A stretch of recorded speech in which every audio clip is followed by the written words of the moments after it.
52 years ago, Fred Smith founded FedEx, and of course, since then, it has grown into a global logistics powerhouse. Now, only the second CEO in its history, Raj Subramaniam, is taking it into a new era, not just expanding what the company does through technology, but also planning the spinoff of its freight business. In an exclusive interview, I had the chance to sit down with Raj at the company's global logistics hub in Memphis, Tennessee.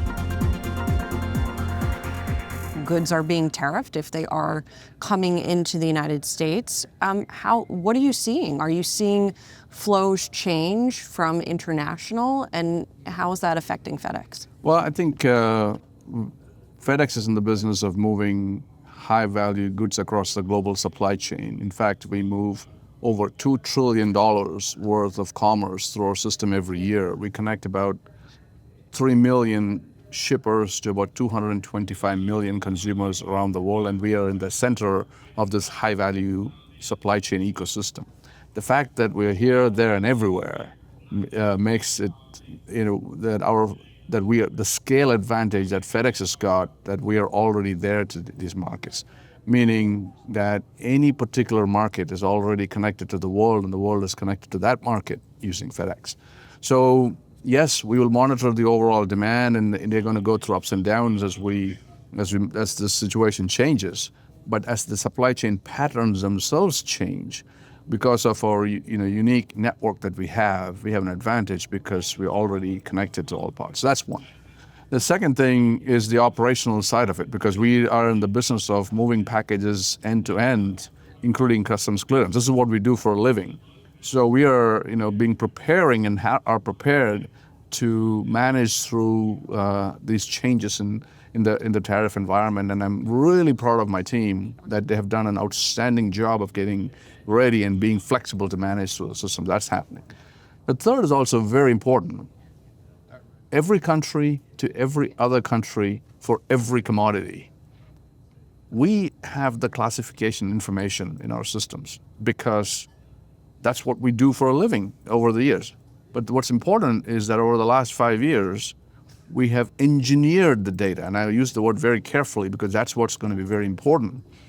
And that structure is already in place. I didn't know that this was coming, but we are built a digital twin of FedEx essentially over the last 5 years. So now, as the complexity of tariffs and these flows becomes more frictionful, then the need for a platform like ours on clearance becomes even more meaningful. So prior to this, when it's much smoother, smaller companies or pure tech companies, the need of the hour was basic algebra. Now the need of the hour is advanced calculus. So in other words, if someone is importing something, you can help them by saying, here's what your tariff rate is on this particular item? Exactly. Let me give you an example. So there was this customer, shipping neon signs. They were under $800, and these are all the small customers who buy these neon signs, and there are varieties of combinations of them: steel, glass, wood, this, that, and the other thing. There are 200 different combinations. Prior to this week, actually. When the de minimis exemption has now been removed. Yeah, so these were like $200, $300, $400, okay? The shipper, he just Googled up a classification code, and he just slapped them on all shipments, and it cleared. Starting now, he needs 200 different classification codes. So now we have integrated their product catalog into our system, and we're auto-generating those classification codes because we have the information and Gen AI that's able to run across and being able to provide that information. So that's why I meant, the need of the hour is advanced calculus, and we can do advanced calculus. Can you charge more for that service, or is that included already in the fees? So, I think our digital capabilities are now starting to expand quite rapidly, and I think we will be in a position to be able to provide even more advanced services to be in their workflows on the supply chain. And then we'll have an opportunity to create value for all our stakeholders. Are you seeing customers who have just said, I'm not going to import those items anymore because I can't afford to now pay a full tariff without that exemption. I know you said on your most recent conference call that it was a minority of your package, I believe was the word that one of your executives used. But can you quantify that for us? Well, I think it's too early to do that. This is really literally the first day or two here. And so we'll have to watch and see how it performs. But what I think who made that comment was saying is that our China to U.S. lane, our largest trade lane, was represented a small percentage of our total volume, or that goes through the FedEx system every single day. But however, this is something we have to watch very carefully. It's too early to call it right now.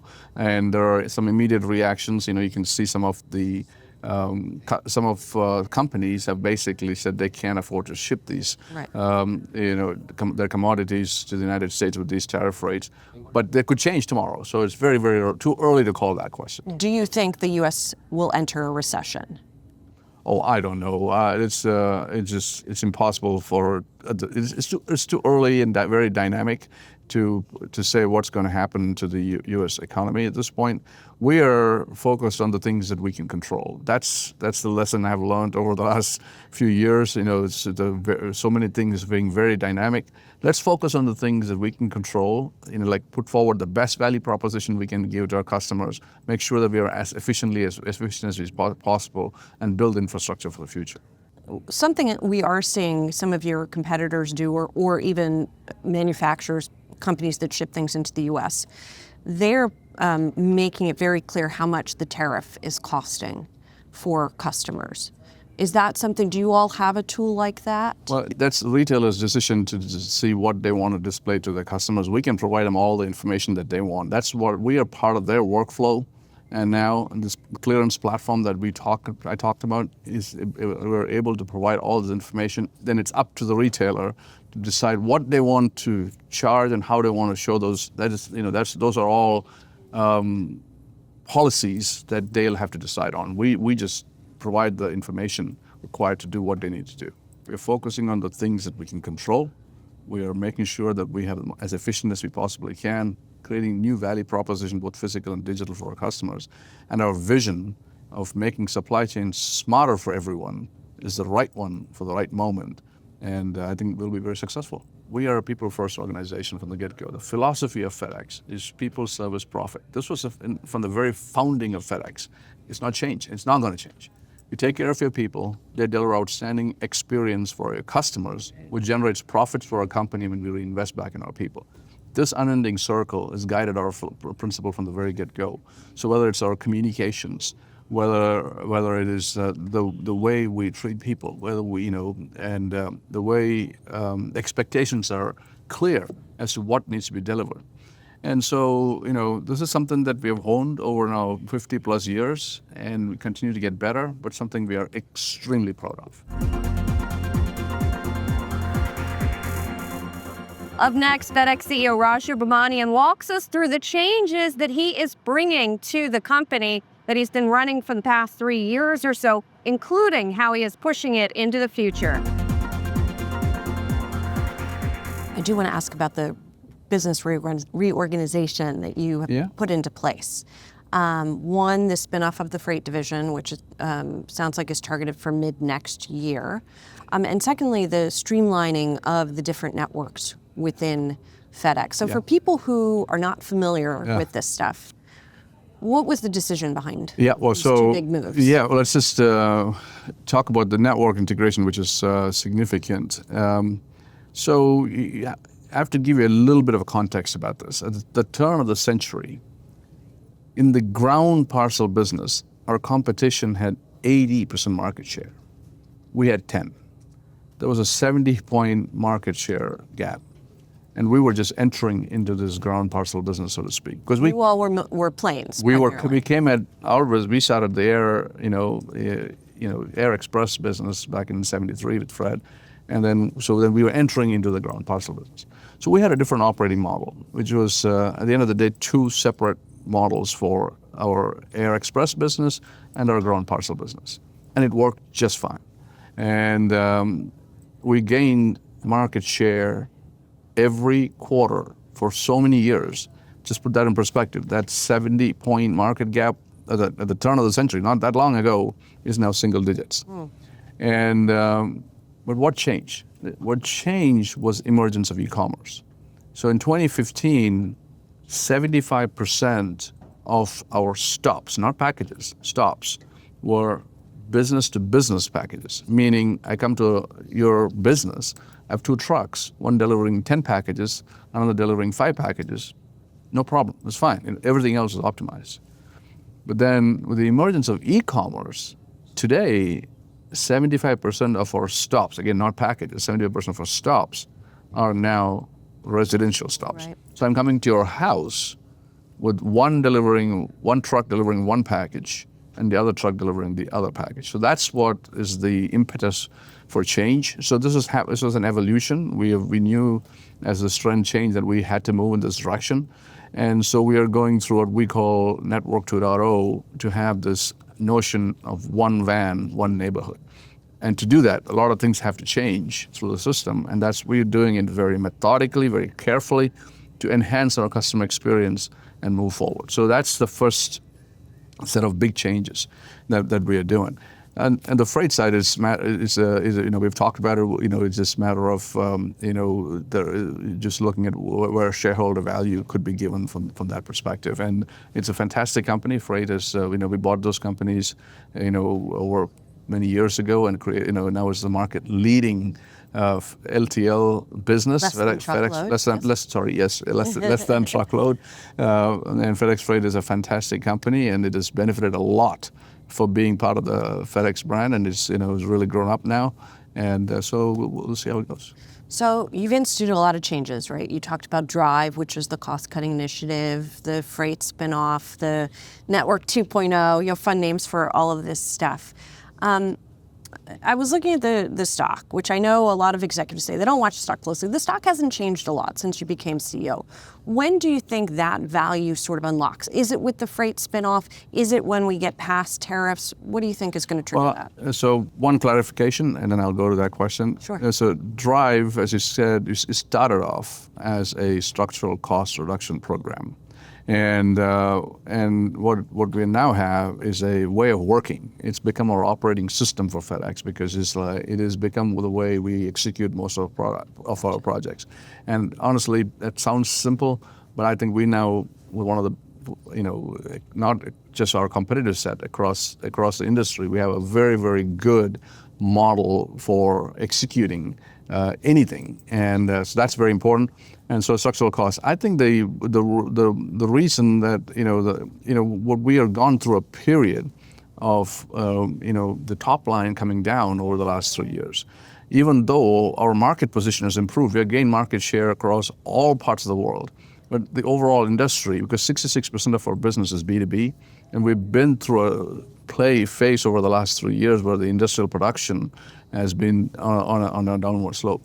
The thing is, now we have significant leverage. When that business turns, we now have a significant leverage. So the things that have happened in the last 2-3 years, for the first time in our history, we improved our bottom line performance despite the top line coming down. That has never happened before. So just imagine the leverage that we have when we get to some kind of growth. And like I said, we're gaining market share position. Our commercial teams have done a fantastic job of improving our share position around the world, but we've not been helped by the overall environment. And when that turns, there's a lot of leverage in this business. I want to get to your story a little bit because it's Sure. a fascinating one. Almost 35 years you have been Yes. at FedEx. You came to the U.S. for your higher education, landed the job at FedEx, and here you are the CEO these years later. Did you expect to still be working here? Did you expect to be the CEO of this company or any company at that point? Well, when I first got the job here in FedEx, at that point, it was a depth of recession, and I didn't, was almost very fortunate to have received an offer at that point at the lowest level in this company as an associate marketing analyst in FedEx in the international business in 1991. At that point, I didn't know where Memphis really was. I didn't know a single person in the city. If someone had told me then that I would be doing this job 34 years later, I would have said I had a much, much better chance to play for the Indian cricket team. There is no way. So that was, there was no concept of me even thinking about that. But the other part of it is also important is that I found myself in a place where I really loved it. And the cultural values of this company and my personal values meshed. We have a phenomenal founder, chairman of the company. And I'd always felt that someone was, through my career, was looking at my comfort zone. And the minute I got a little bit comfortable, something changed. So I was given new and different opportunities over the course of my career. I felt no reason whatsoever to leave this company. There was because you kept being challenged. I kept being challenged. There's new opportunities. It was different things, and it's always exciting for me. And continuous learning is just part of who I am. And there are so many opportunities to do that. So I feel very grateful and fortunate to be in the position that I am in today, to lead this phenomenal company that I'm just so proud to be part of and to have grown to the company. But to answer your question directly, when I joined this company, I had no idea, no concept that this is where I would be. You mentioned Fred Smith, who of course founded the company. You're only the second CEO that this place has ever had, Yes. which is pretty amazing. Yes. Why do you think he chose you to succeed? Well, I think firstly, let me just say this much: taking over as a CEO is stressful in itself. But taking over from a founder like Fred is a whole another level of stress. Because because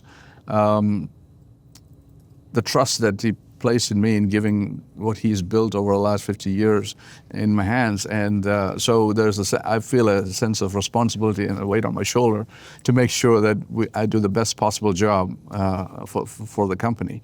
And I think I've had a chance to work with him for a long, long time. You have to ask him why he chose me. But I think, we really believed in where the vision for the future of this company. Growing up through the commercial organization, I had a good feel for how the networks worked. But so I had connected the commercial with the operational part of the company. So I think there were a lot of things that we meshed on, and I think I think he believed that I could take this company forward, because we have like I said, we have built this network over a period of 52 years. It takes a long time to build a network, and it is a moat that is going to be impossible to beat. So in many ways, I can see far because I'm standing on the shoulder of a giant. And I think we just had that equation from the get-go. Do you feel like, is Fred letting you do your thing? Do you get a lot of calls from him saying, why are you doing this, Raj? Or do you feel like you've really gotten that independence to do what you need to do at the company? One of the greatest things about Fred is the fact that he's very much, he knows who's in charge. If that person's in charge, then they lead. And he's a 100% a phenomenal resource. Any time I need to, go pick up the phone, see him, call him, see him, he's always available. And he's helped me on several fronts. He's got unique, thought process on how networks evolve, and especially now that we've gone into this one FedEx world, he's got a fantastic insight on how things can work. So that's great. He helps me a lot in how to, he's ultimately a patriot for this country and how to shape government policies and so on and so forth. So we have a unique and great partnership, and I wouldn't trade that in for anything else. Raj, thank you so much. Thank you very much.